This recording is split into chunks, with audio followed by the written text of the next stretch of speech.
So you've worked across media design and tech. How did those disciplines sort of converge when you approach entrepreneurship? I think they converge a lot because I think in many ways, entrepreneurs are storytellers, right? Like they need to be able to tell a compelling narrative to convince investors like yourself or invest staff or invest themselves that they should do this stupid stuff. And so, if I look at kind of like what I think is the pedigree of a good entrepreneur, for me, there's like these three components. Definitely the ability to tell story. I think of it as gravity, like you have the ability to kind of attract stories and money and people. And then you have agitation, so you have something that really propels you forward. But you have something that really just makes sure you get a lot of stuff done. And then resourcefulness. So can you do a lot with a little? Are you up for like opening Photoshop when you have to do something? Can you then whip up like a code editor without knowing really what you're doing and all those different things?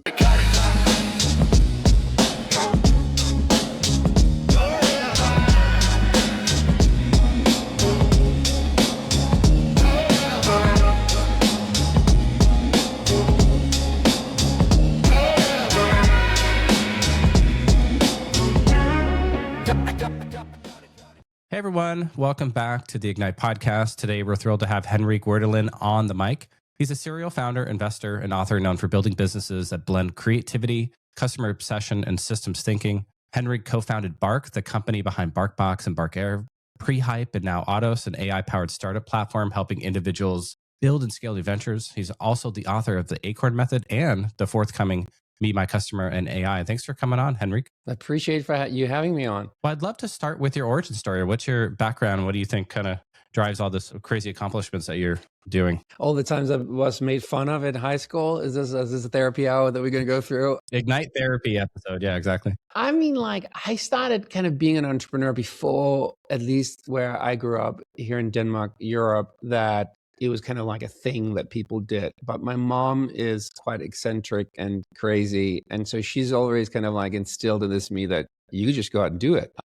And so I think that you can just go out and do it was always like something that I did. Like I started the school magazine, I started the school paper, I started whatever you can think of. And so when I thought I was wanting to be a journalist. And so I did my master's in journalism in the UK and I got a job as an intern at MTV Networks, which is for people who are younger, it was this TV channel that was pretty hot at the moment. But I also knew a lot about computers. Back in the day, there was something called FidoNet and Veronica and all these kind of like very nerdy networks that I had kind of understood. And so when I was an intern, my boss at one point asked me, hey, this internet is coming around. This is like late 90s. Do you know how to, couldn't we make a show about it? And I was like, oh, maybe that's a good idea. And so I thought of this idea, pitched it to him. He thought it was a stupid idea. Well, he thought it was like a weird idea. And so, but he let me ask a few people around and everybody's like, nah, we shouldn't do that. And so I was young at the time and slightly rebellious. So I took it upon myself to break into the studio at 2 a.m. and make this show. And good for me, a lot of people liked the show. And so we got a lot of phone calls the day after of like, when did this show back on? And so I was early 20s and became the head of product development for MTV Viacom and spent a good 8 years building products like computer games and mobile games and SMS to TV and all these different things in all the countries that MTV was operating in outside the US. And so my kind of origin story was to be a storyteller journalist, but then really I became kind of a product developer. Then I built a few startups, and some of them that worked well and some of them that didn't, and landed in New York in 2011, 10, 11. Yeah, kind of like we're lucky enough that I was involved in a company that we sold to Facebook. And then I didn't really know what to do next. And so I created this halfway house that we called Prehype that became an incubator that ended up building a lot of good stuff. That's kind of like the half-long version. Yeah, I love that. So you've worked across media design and tech. How did those disciplines sort of converge when you approach entrepreneurship? You know what? I think they converge a lot because I think in many ways, entrepreneurs are storytellers, right? Like they need to be able to tell a compelling narrative to convince investors like yourself or invest staff or invest themselves that they should do this stupid stuff. And so, if I look at kind of like what I think is the pedigree of a good entrepreneur, for me, there's like these three components. Definitely the ability to tell story. I think of it as gravity. Like you have the ability to kind of attract stories and money and people. And then you have agitation. So you have something that really propels you forward. Made fun of in school is a good one. But you have something that really just makes sure you get a lot of stuff done. And then resourcefulness. So can you do a lot with a little? Are you up for like opening Photoshop when you have to do something? Can you then whip up like a code editor without knowing really what you're doing and all those different things? And so I think the storytelling component is an important part of that. What drew you initially from Denmark to New York, and what was the impact of that move for you? I mean, it was huge. I was 12 years in London before that, 2 years in Paris, and then I've always wanted to move to New York. I love the city. Like I still get goosebumps. That's a great city. Yeah. I get goosebumps when I see it materialize, and I still kind of like get like the giggles when I kind of drive in from New York or JFK. I think the reality is that people who grew up in the US are not really, I think, truly understand just how entrepreneurial a space it is. Like, I mean, the best example is if you walked into a VC's office in Europe and said, okay, here's what I'm going to do. I'm going to invent these rockets and they're going to fly around the world and then they're going to land on drone ships because eventually I'd like to go to Mars. Everybody would be, why would you do that again? That makes no sense. And, what's the business model? And in the US, people would look at you and go like, that's awesome. That's awesome. I mean, there's just like this, there's this kind of like a little bit of like very, I would almost like very respectfully call it like naivete, like just like we just do stuff. And it is a country that's built of people who kind of went west. And so it is really an incredible place to build companies. And so for me, the impact was night and day. I had built a pretty known startup in Europe that didn't work out before. And I think, and another element of like, I think when I told people about the startup, people would be a little bit like, oh, you should probably have stayed at MTV. Where if you told people in the US about it, they're like, oh yeah, I remember that project. That was awesome. Like you guys did all these different things. And there's like this excitement about the attempt of trying. I ended up building a bunch of big stuff and meeting a lot of very incredible people. So yeah, New York meant a lot to me. And now you're back in Denmark, or? Yeah, so after we took Bark public in 21, my wife and I, we have 2 small kids. And it was one of those things. I'd been gone for Denmark for 25 years and she'd been gone for 15 or 20. And so we were both like, if ever there was a time to try to make the plunge. And so we'll be back for a few years now and trying to figure out, we miss New York a lot. So we're trying to figure out kind of, where do you want to live when we grow old? Yeah, I love New York as well. I think I live in Northern California, and my wife and I, have a very special place. We were basically newlyweds when we moved there. We're married for, I think, just a year, and we lived in New York, Manhattan, Upper East Side for a couple of years, and at Jersey City for a year. And it was just a fantastic time of our lives. So like every time we go back at least once a year, and yeah, same with us. We'd also just been married for a year when we moved there, and so we were there without kids, and I mean like. It is like walking around and it's a being in a movie set, right? Like you sit there, like I don't smoke, but I remember like sitting there on a fire escape and smoking a cigarette with my wife and just feeling that you are like literally in a movie, right? It was just incredible. Yeah, that's so cool. And so let's talk about Prehype to Bark and the venture studio. You called it a halfway house, which is pretty funny. Tell us more about the problem you're trying to solve with that. Yeah, I mean, like I think what a lot of people, that what we don't talk that much about is that when you choose to be an entrepreneur as a career path, we have these periods of time that I call in between time, which is basically when you're done with your last thing and not begun on the next one. And it's a super vulnerable time because you're very defined as an entrepreneur what you do. And so for a lot of us, we are trying not to do what we last did. And we want to kind of get away from it either because it was painful, kind of like a project that didn't work out, or just because like we're just done with it. And so we don't have anything to put on LinkedIn. Everybody asks us, what are you doing next? And ask us these kind of very abstract questions. Do you want to go into venture? Do you want to be an entrepreneur again? Do you want to go into corporate? The reality is that we just don't know. I was part of this company that we sold to Facebook, and then people were asking me that question, and I was like, I really just have no idea. And so Prehype became basically this pretty front end for me trying to figure it out myself. And it had like a fancy website, and I rented a loft in in Chinatown, Manhattan. And then I basically went around to anybody I'd met who was a second-time founder, said, hey, do you want to come and hang? And so it looked like, I think, what now people call a venture studio. But I think from the inside, it was really just a place where a bunch of people that had no idea what to do, that was in the middle of this in-between time, needed a place to hang so that they were not constantly pressured. And also, I think, obviously, that they could share the vulnerability of not really knowing what to do. Like they wanted to either do something that was bigger than the last thing, or they wanted to get away from this thing that's failed. And they had all these different ideas, but they couldn't tell a VC that they had like 8 ideas because that sounded very not serious, right? And so we ended up building this business that had like a weird mix. We would go and sell incubation services to big companies. And so we would run the incubation program for Lego or British Aerospace or Verizon or Mondelez or Danone. And then we would do these workshops, and we would be very methodical on how we did it because we had to sell to somebody. And then after like getting NK to do a workshop, we would end up sitting the next 3 weeks and kind of figure it out ourselves. And so we ended up becoming almost this teaching hospital for entrepreneurs that wanted to do their own thing, but they also needed just to maintain their lifestyle. They needed to make some money to pay rent while they were doing it. And so over 15 years, we both worked for a lot of big companies, and then we ended up building a lot of stuff ourselves. And we were fortunate enough that some of the things we built ourselves became pretty big. So out of Prehype came probably best known for BarkBox and Row, which is a big mental health company, and Managed by Q, we sold to WeWork, and Code, we sold to Fiverr, and a bunch of others. And we ended up having like a really nice track record of, I think from the inside, becoming a little bit more sophisticated and understanding the pedagogy of our flavor of entrepreneurship. And then from the outside, we attracted talented people that were then in between time. And then we ended up being good partners with venture firms because we would come with pretty well thought through things that we then get financed. Fascinating. So, I mean, it's funny if you called it a halfway house, right? Because, venture studios have really come into their own, I'd say in the last like maybe 5 years. You were kind of before that.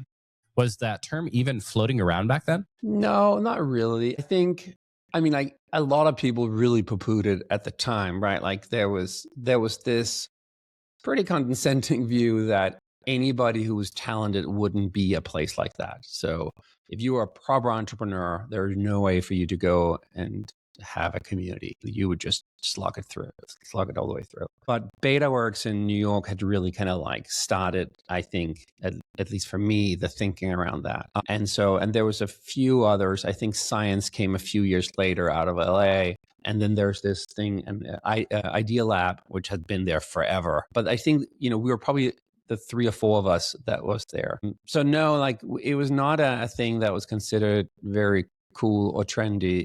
But I think for us, we didn't really care because what we really wanted was just to have some nice people to hang with. And so, it sounds very touchy-feely now, but I always saw it much more as kind of like an art collective. Or I was very inspired by these music studios like these Motowns or Abbey Road Studios, or these places where these incredible people had come to really find out what they should do, right? Like there are people that walked into these studios, and there's these studio musicians there that helped like create these incredible albums. And there is a Motown sound, right? And there is like a Abbey Road Studio sound, Max Martin out of Sweden that had like his sound. So I think what we all discovered as these studios was we all kind of came up with our own pedagogy of entrepreneurship that we then started to practice internally. And I think you can see the company that's come out of Science and the company that's come out of BetaWorks and the company of us all kind of like has a little bit of like their distinctiveness to them. Tell us about Bark. You co-founded Bark, right? Bark was a funny story. So I was just building Prehype, and then I met this guy. I was it's a fun story. I was at a cruise ship, was on this conference called the Summit Series, which I'm not sure but they had this idea of putting people on a boat. And if you took the cheapest ticket, you would basically get randomly paired with somebody in the cabin. And so I had picked the cheapest ticket and then had checked into my room, and whoever I was, you're randomly basically paired with somebody. It's like college roommate style. Totally correct. And then these were these like heart-shaped beds, but obviously people didn't know each other, so they pushed them apart and made them into two different beds. I checked in first and then was about to go out for a drink and suddenly thought it would be hilarious to put the beds together again and redo them as one bed. So I'd done that and went for drinks. And then when I come back at the cabin at like midnight, Matt, my now co-founder, had already checked in, hadn't really realized that some idiot had kind of pushed the beds together. So he had just gone to sleep. And so the first time I ever meet this guy, we're waking up in a heart-shaped bed on a cruise ship, like in our boxers and awkwardly putting our arms over the duvet to shake hands. But I think as we were kind of talking the next morning and then the next few days, we realized that we shared a lot of the same philosophies on how to build companies. And so I was trying to just basically recruit him to come and hang at Prehype. What often worked, the way that often worked was basically alert people to come down and brainstorm about ideas that we could build together. And so we sat there on a Friday and thought about it'd be cool to make like a BarkBox for dogs. He had at the time a Great Dane. And then a few days later, I had kind of built a little prototype in WordPress. He was like, let's go down and see if we can get anybody to, sign up for it. I'm like, what do you mean? So we went down to the dog park and we kind of showed it to friends and people in the dog park. And we ended up having like 70 people who had signed up on this because people were like, oh, you should give me a holler when you are ready. And we're like, well, we have Square on our phones, so we can just take your credit card right now. So I think we ended up having 70 paying customers of this thing that didn't exist, right? It was literally just mock-ups on my phone. And then Carly, our third co-founder, she had started Uber in New York and didn't really want, for whatever reason, to do that. And so we basically lured her to join, and then she found a brown box and found the stuff to put it in, and we were off to the races. And so it was a very organic kind of origination story. It's amazing. And I think we got a BarkBox subscription at some point, and we still have a few items. So we are happy customers. Glad to hear that. I still get so excited. I mean, like I think seeing your product in the wild is really like the crack for any entrepreneur, right? Like you just get so excited when you hear about that. Yeah, that's very cool. What are some takeaways from Bark that you'd love to tell founders listening out there? I mean, like I think there's a lot. I mean, like I think the biggest kind of like, I guess, counterintuitive thing for Bark was it wasn't really that big of an idea. It was just 2 treats, 2 toys, and a chew that we put in a box. And then obviously it became big business. And I think for me, it was a little bit of like, hey, you can actually, if you focus on building cool shit with people you like, then good things can come out of it. So that was kind of like more on the emotional side. I think on the business and strategy side, I'm very big on not thinking of an idea, but more anchoring a business in a customer group that you'd like to serve. And so for us, it was people like ourselves that love dogs, and then be really focused on what's the initial problem. For us, it was like basically dog product sucks and it's difficult to find them. And then really, instead of then defining yourself on what you do, then define yourself on who you serve, so that your next product can just be another problem that you're solving for your customer rather necessarily for the same thing that you are doing for somebody else. And so for us, it was an airline for dogs and not a cat box, for example. And so there's a bunch of like things that I think I've taken with me on how do we build businesses from those kind of principles that worked with Row, which is serving initially men who had embarrassing health problems, and Managed by Q that served office managers. And so we're now very focused on this idea of centering in on the customer you want to serve. Yeah. And then somewhere along the line, you came up with the Acorn method. Maybe you could tell us what that is. Yeah, the Acorn method is a book. So along the lines of building our own stuff, we also went into big companies and then we basically helped them figure out what are some of the new things they should build. If you look at the half-life cycles of companies, it's getting shorter and shorter. So basically most companies just stop growing at one point.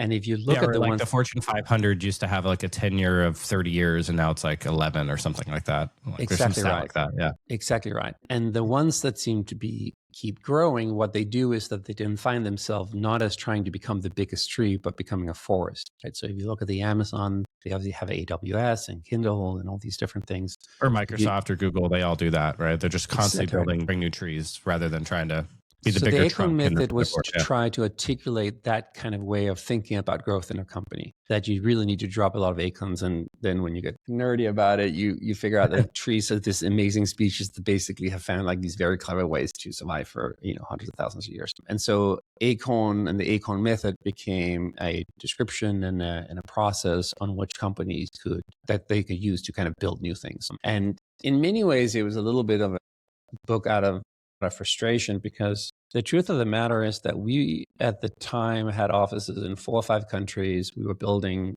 a lot of these incubation programs for Fortune 500, and we were way more successful with building our own stuff than we were with building stuff that we build for clients. And so it was a little bit of like, tug on that thread a bit, like why do you think that is? Because you guys are able to incubate some pretty great companies out of your venture studio. Working with corporates, you were able to do the same. Maybe we can tug on some of the reasons why that is. Yeah. I'd love to talk about it. I think it's such an interesting topic, and I don't think necessarily we naturally have an answer to it right now. And I think now with the immersion of AI, actually a lot of the same problems is now getting even more saturated with AI. To start with, building something from scratch is difficult. You know that as a venture guy, the statistical chance of something working is just low. Now there are all these dynamic. That's the stuff that's working. I mean, like that's a good strategy, but I think like there's a reason why you sit in a venture firm and not in a corporate venture place, right? There's structures inside these organizations that makes it complicated. A few of those structures is most of them, they are optimized for cash flow, not for return of capital over the long run. So if you go down, normally like it shows itself at the A round. It was not easy, but we built a lot of stuff that got out to the races, got out of the block really fast, and would get to, let's say, $1 million run rate revenue. If you go to a venture firm with $1 million run rate revenue that's been up and going for 18 months, it's pretty doable to do a, at that time, like an A round. But you go into a CFO and saying, hey, I would like $6 to $10 million, and I'm still losing money. They would be like, say what? That makes no sense. Like, and by the way, there's like a 1 in 50 chance this is a $100 million business someday. Exactly right. And so they would say, and by the way, you probably already heard about us because we're pissing off the sales team a lot because we're building something that's kind of like competitive. Cannibalize their revenue and their pipeline.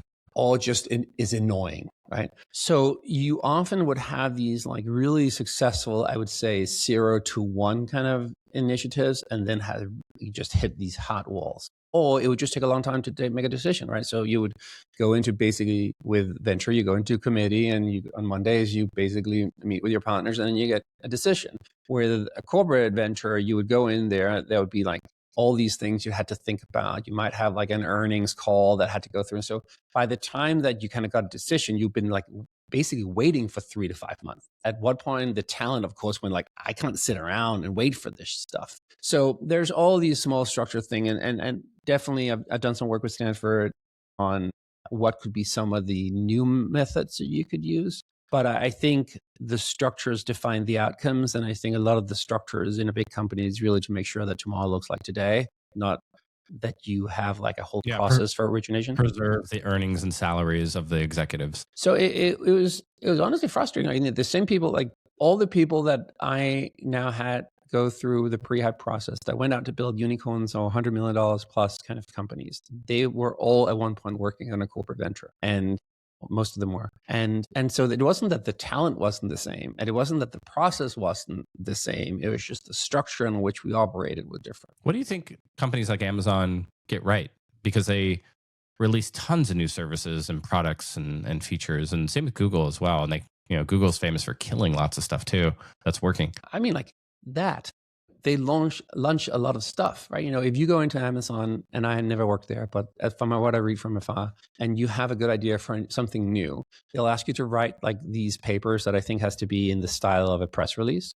Yeah, the PR FAQ. Yeah, the 6-pager. And if somebody buys into it, you get that job. Like they go like, okay, now go and make it.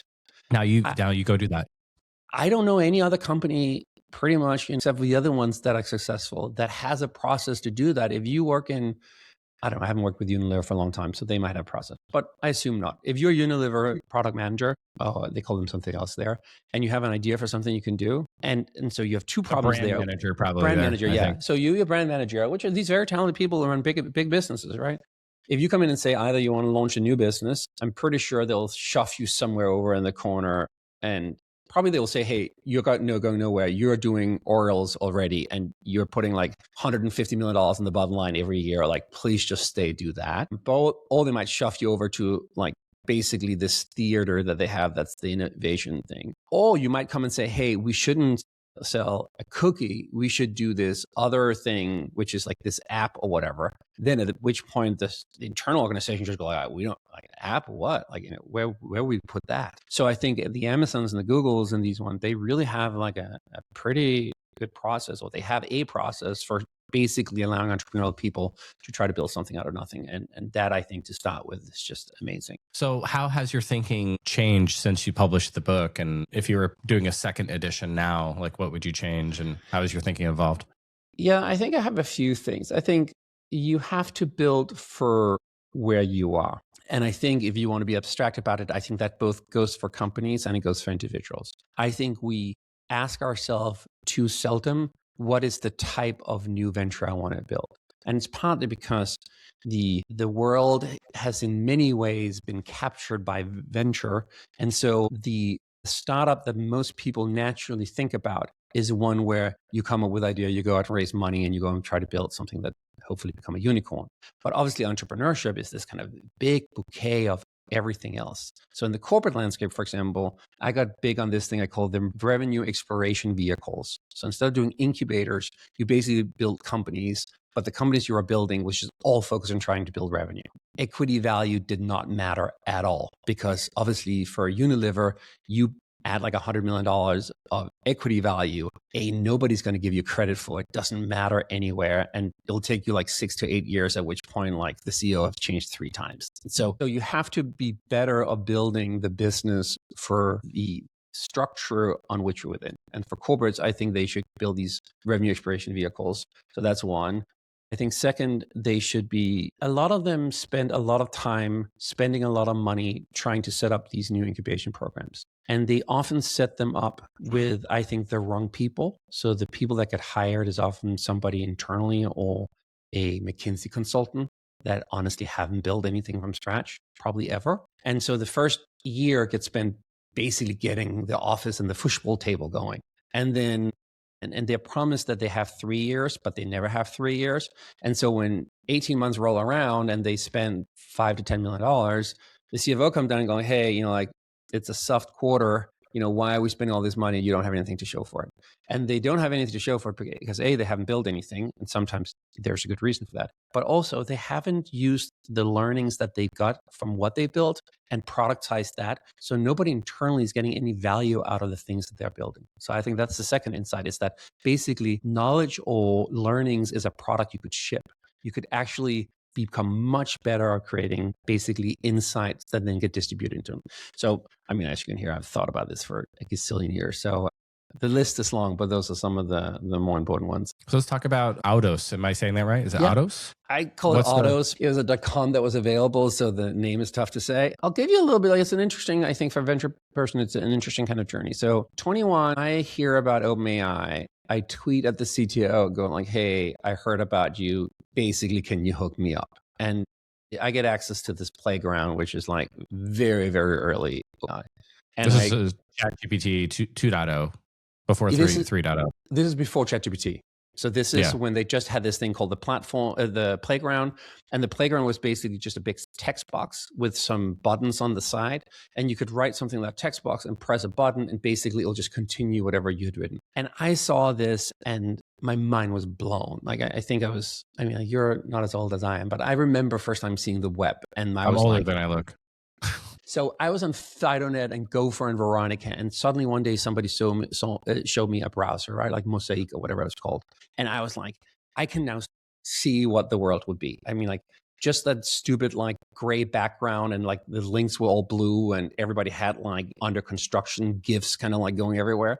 But you can kind of like squint your eyes, and then you're like, okay, I now know how a lot of this stuff will happen. What will happen?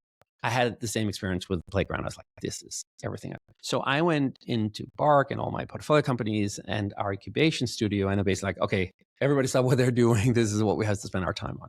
And so we obsessed of kind of to say, can we take the process on how we build companies and can we atomize all the different workflow?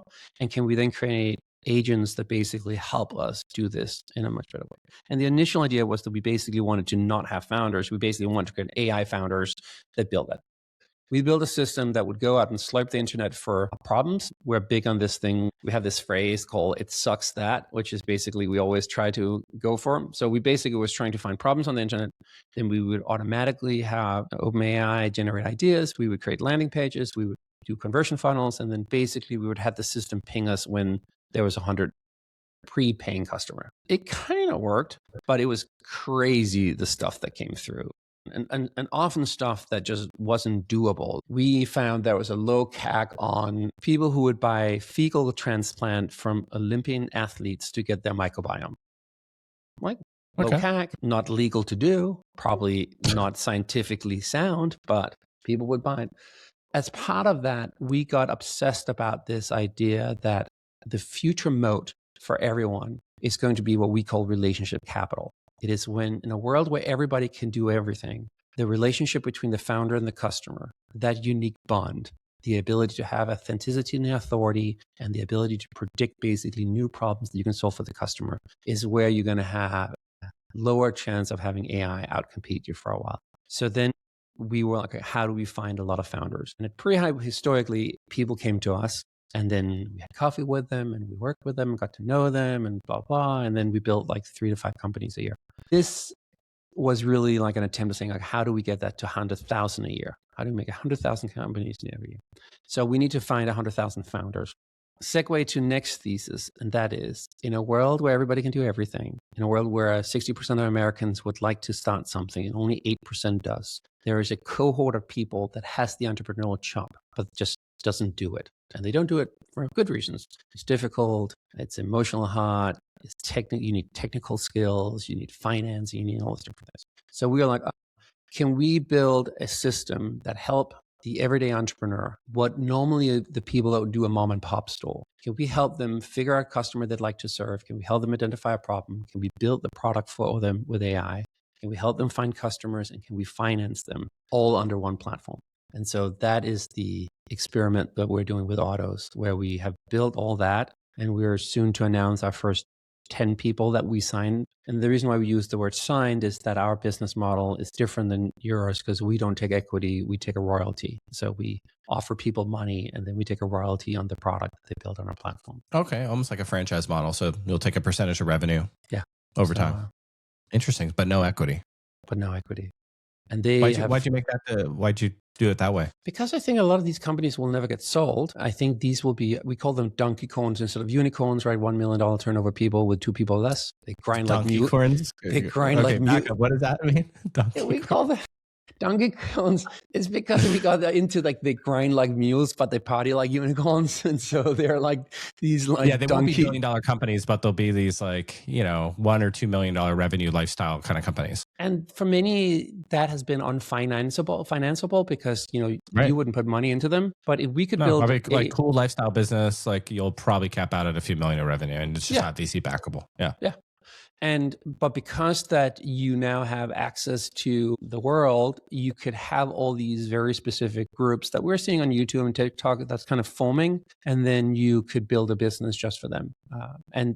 So they won't get sold to anybody. And honestly, a lot of these people, they might not even be legal entities. They might just be somebody, a woman.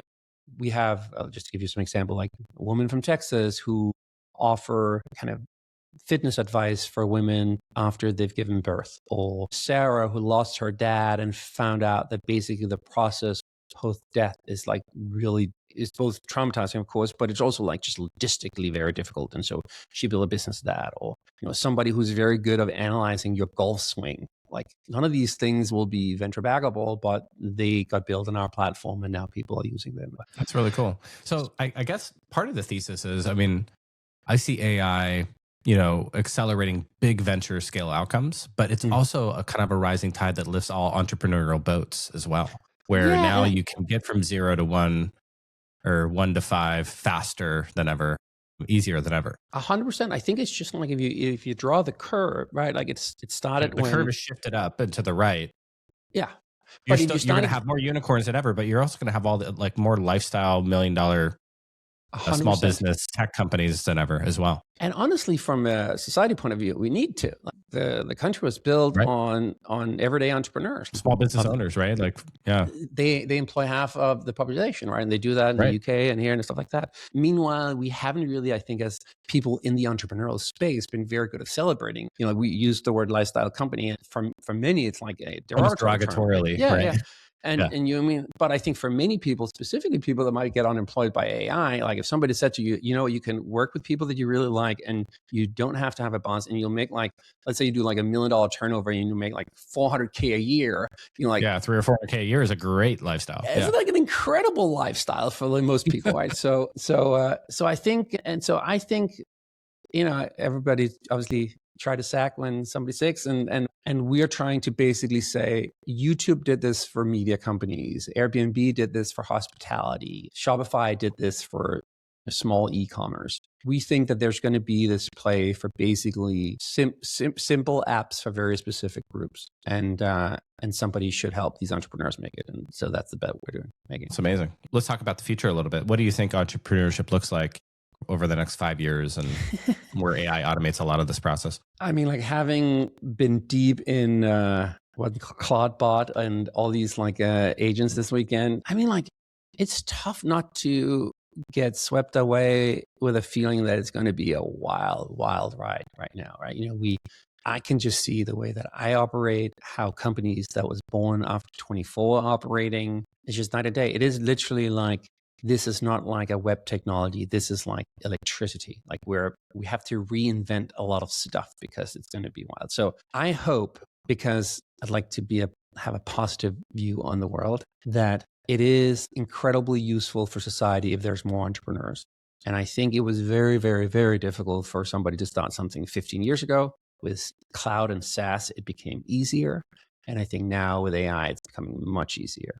And so I hope that there'll be a lot of people who want to serve their customers. And we can see as many people building these lifestyle companies as the one-person unicorns, because I mean, like, I am impressed by people that do unicorns, but from a society point of view, I'd like to make, you know, 1 million companies that do $1 million turnover, like, you know, maybe more than I want to make 10 one-people unicorns. And so I think society is going to be wild. I think we see all these kind of like structures that are kind of like eroding. And, but I think for somebody with an entrepreneurial mindset, I think it could be a bit of a golden age. Yeah. Yeah, I love that. I totally agree. Had to start over from scratch right now. What kind of company would you build? You know, I mean, like, I'm building every day on Audos. So, I mean, like, I would build something for myself for a problem with a problem I could identify that was meaningful for me. And then I would build it with some people that I really liked.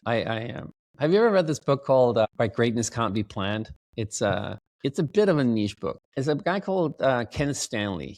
He was a professor in Miami. Then he built an algorithm, sold it to Uber, became head of AI for Uber, then went to OpenAI, and then he's somewhere else. He wrote this book about how we get to AGI. And his thesis is that we're trying to kind of think our way there, and that is flawed because all great innovation is always kind of stumbled upon. He called these system for open-endedness system. And so his thesis is that you have to, with great intensity, follow what he calls interestingness. And if you do that, that creates stepping stones. And then these stepping stones, if you're lucky, will kind of bring you somewhere else. So I think for me, every day, a scientific method, you know, that's how science is done, right? I have a hypothesis. This looks interesting. I'll run a test. Yep. Yeah. And then what I even like about, like, because my wife, she's a medical biologist, you know, when she fails, she doesn't use the word fail. She just say, oh, that was non-viable. Like, there's nothing emotional about it. It's just like, it was non-viable. Yeah. So even, for example, that, I think being what I refer to as a portfolio entrepreneur, like start with a bunch of things. And then obviously when some of it worked, just kind of throw everything away and then just run at that. This idea that you kind of have an epiphany and that right idea just materializes, it just never happens for me. Yeah. So I think, what would I build? I mean, like, I've been for the last many years, I've been in the business of building businesses, right? So my customer is a founder, and my skill is how to build from scratch. And so I'm building on top of that because that's what I know. But I think for people that want to build something, I think it's good to look inwards a bit. In the book, Me, My Customer, and AI, we have this framework, and it's probably too long to go through now. It's called the 5 Ps, and it's basically a way like passions and possessions and all these different things. So ways that you can try to look inward to figure out where is there energy that you have, what do you have energy for?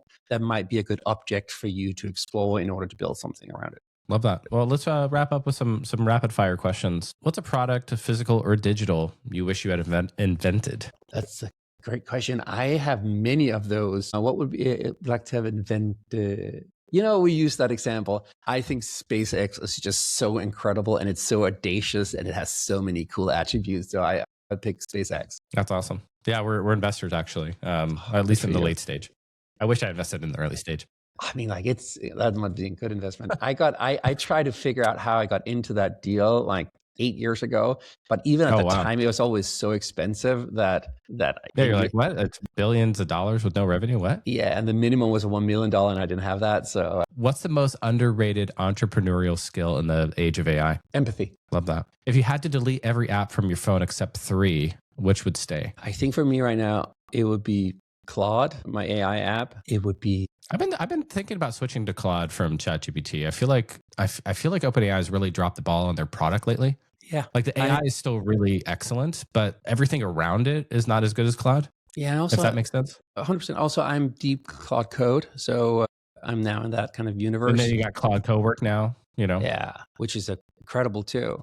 Also, have you messed around with that? Yeah, I just think it's incredible. I mean, like they just seem to have real mojo, and honestly, I think they seem to just be building with a lot of good principles. And I also you have to vote with your feet. And I like Dario as a CEO too. He's technical, but he has a really good ethical and moral framework for AI. And they're building a really good product. And I pay for OpenAI too. So, and I use Grok voice mode when I have to have a conversation or something. And then the third app, I'll tell you what I have like on my front page. What was the second one? I think the second one is probably Signal. It's just an incredible voice app, and it's one of those where WhatsApp is cool too, but you can't easily install it on your computer. And Signal is nice because you can have it on all your devices, and it kind of like jumps seamlessly around. Just to give people something new, I'll give people Tailscale, which is Tailscale is a VPN network that you can install on your phone and your computer at home and your service and stuff like that. And then you don't have to think about VPNing around. So you just create like a virtual network. I'll throw you a fourth in just because I'm pretty obsessed with Obsidian. I moved from Notion to Obsidian, which basically is an open source Notion, but they use Markdown files, which is very good when you use a lot of agents because the agents can read these Markdown files natively. And so that's interesting. Maybe I'll check those guys out. Yeah. I need a better document management for Team Ignite. We've been using Google Docs, and it's just like it's fraying. It's thousands and thousands and thousands of files in Google Drive.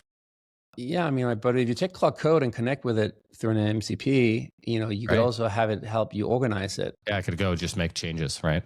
Yeah, that's pretty cool. I always run out of time. Like I'm always like, there's like this thing about being an entrepreneur, which I am, right? I'm a solo GP, right, of Team Ignite, where you're kind of like working on the business or in the business, right? Kind of the difference of like building the system and building the business process and AI and automation and the tools and processes and team. And then there's like the work. Yeah. Try to build more systems as much as possible so the thing kind of runs itself rather than kind of just doing the work. I think that is I have this framework called the 8+1 framework, which is basically my mental model of how I allocate resources to my life. And so I'm very specific on time allocation. And I think you have to allocate time every week to build systems for yourself. Now with Claude Code, you can just tell it to build it for you. And I really get a lot of time back now because I have systems that do all these things. It's like, hey, here's this repetitive thing I keep doing, and go tell Claude Code, hey, I keep doing this repetitive thing. Build me a system to do it. There's really no excuse anymore. I kind of want to go build something that goes and crawls my inbox every morning and basically takes all the context window of everything for Team Ignite and basically drafts replies for everything. I'm so surprised Gmail hasn't done this. They have a new feature, I think. A reply. Yeah, I think for everything. What's called Dan Shipper has this company called Every, and they created a product like that go in and basically make a draft reply for you and understand how's your write and things like that. Yeah, just crawl all the emails I've ever done, crawl, this folder in Google Drive or Obsidian, whatever, Notion, and just come up with a reply for everything, just based on sounds like everything you just I've done. you just made the prompt. I mean, like you are 2 hours away from having that product. Yeah, basically. Yeah, I just have to go talk to Claude Code over the weekend. What's a book or thinker that's most influenced your philosophy of building? We mentioned that I think it will be this. Why I have two ones. They're both weird. One is Why Greatness Can't Be Planned, which is this book from Kenneth Stanley. This book that I was thinking about is basically about building a mega church. And I'm not a religious person, but it's an incredibly book of understanding how you build community around your customers. The Purpose-Driven Church. The Purpose-Driven Church is a book that is only about building churches. It has nothing to do about entrepreneurship. But, and I don't know how I stumbled into it, but if you read it and you squint your eyes and you kind of can abstract from and talking about God and churches, and you think about basically a product and a community, then it has like these playbooks basically of how you do it. Yeah, it's a fascinating book. And then I'll throw this in just because I had that in mind is there's one called The Secret Life of Trees, which basically goes deep on how trees have evolved. And again, if you want to try to kind of extract system thinking that you could apply to product development business, thinking about all these amazing things that Tree have done. Like they have systems that warn each other when there is infections going on, and they drop these kind of acorns in a specific way where they are more prone to make sure that they basically find soil. And it's a cool book too. What was the church one called again? The Purpose-Driven Church. Purpose-Driven Church. I'm going to check that out because that's kind of what we're trying to build at Team Ignite, right? Is this product and community. So yeah, I'll go read that. And it's a well-written book too, but it is about mega churches. So if religion is not your thing, then it's a little bit of an odd thing. Definitely not my thing, but I will look past it. I mean, I grew up with going to Bible camp and stuff, but what's a lesson from your time in media that startup founders need to relearn? What's the last story? What was the first part of the sentence? A lesson from your time in media, like MTV and stuff. You know what? I'll butcher a little bit the question. I heard an advice from Richard Branson once where he got asked if you had only one advice to a founder, what would that be? And he replied, go to the gym. And I thought that was such a good idea because I think I started going to the gym way too young.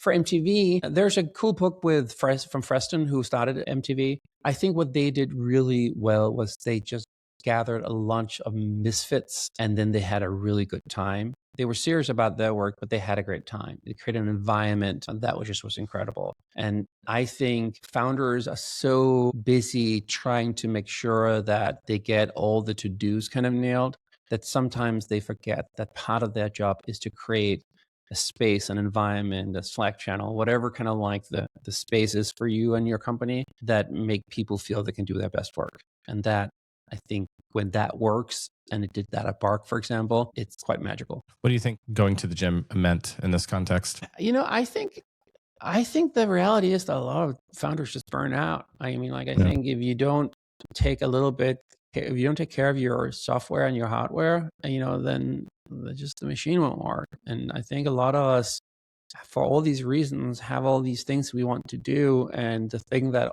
you always put to the side is do that breath work and go for that walk or see that friend because like you have PowerPoints to make, right? And so I do think taking a little bit of self-kindness and a little bit of ego time, but do something that's good for your body, like go to the gym, is something that I think most founders could do a little bit more of. Yeah, it's you have to, like, the way my philosophy on this is like build a life that's sustainable, right? And then so there's a rhythm. And I find if I follow the rhythm of the daily cycle, I don't really need days off. You know, I could work 7 days a week and I don't get burnt out because I follow a rhythm of work where I'm not working 12-hour days, you know, Monday through Friday, you know. I'm that's working fun. Like, you know, a 6, 7, 8-hour day, 7 days a week. There's something called in Chinese, there's something called Wu Wei, I think it's called. Yeah. And it's basically, I think it's from like the Art of the War, where you just use the dynamics of the universe, right? And I do think sometimes we can become better of surfing all this stuff than trying to kind of like swim, you know, climb uphill. Yeah, you have to kind of go with the current. Like if you're not feeling like work, then don't do work. Go do something else that you feel like doing. Yeah. And then the work will still be there when you're ready to come back to it, right? It's very Taoist in its principle. Yeah. I realize it's a very privileged kind of like a statement because a lot of people do work because they have to pay for their families. But like, I think they have to kind of go and do the 40, 50 hour week thing. But for entrepreneurs who have found a way to finance this in between time, this exploration of this figuring out what to do next, I definitely think your advice is right. Like find something that doesn't seem so painful because you can do it for long. What's up? Speaking of startups, what do you think a trend that is overhyped right now and one that's under discussed? I think under discussed is in real life things. I got the sense that something that has authenticity and seems to emotionally connect is something you get more of. And so I'm a little bit excited about that. Overhyped. I mean, I'll probably go on the SaaS is still overhyped. I think everybody thinks the business model of a subscription is where it's at. And a worry / think that we're going to start to see a lot of new business model in the age of AI. And I'm not sure that $30 a month is going to be the dominant one. Yeah, it's interesting. I would almost take the other side of that because at least in my circles and the podcasts I listen to and the leaders I follow, thought leaders I follow, SaaS is dead. AI is going to destroy SaaS. And I feel like maybe that's a little bit overblown, right? Because I think people still have recurring problems on a daily, weekly, monthly basis that they will pay a subscription to solve. And whether that's a database with a UX, UI wrapper, SaaS, or an AI agentic system that kind of solves that for them. I definitely people will do like have other people do that work for them. I just wonder if it won't be more success based, that instead of it being outcome like based, a blend. Yeah. So I think the share of outcome based revenue will increase in the age of AI, but I don't think SaaS is going away. No, I think we'll look back 10, 15 years from now and go, oh, that was probably overblown. In fact, we see actually an increase in SaaS revenue over the last 10 years. It didn't have the compound annual growth rate that it did in the 2010s. But yeah, I think AI. I just don't think that SaaS will be everything. as successful an asset class, as certain an asset class as it was in the last 10 years. Yeah, I agree with that. Yeah. Last question. Yes. What do you want your legacy to be? You know what? I would like to be somebody who is seen as a student of how do you build from scratch. So like the science of entrepreneurship. And I'd like to have been somebody who have helped share that with many people so that I have enabled a lot of people to walk down that entrepreneurial path that I got to walk down, and hopefully they'll find as much enjoyment as I did doing it. Well, thanks so much for coming on, Henrik. I really enjoyed it, learned a ton. Thanks for taking the time. Thank you.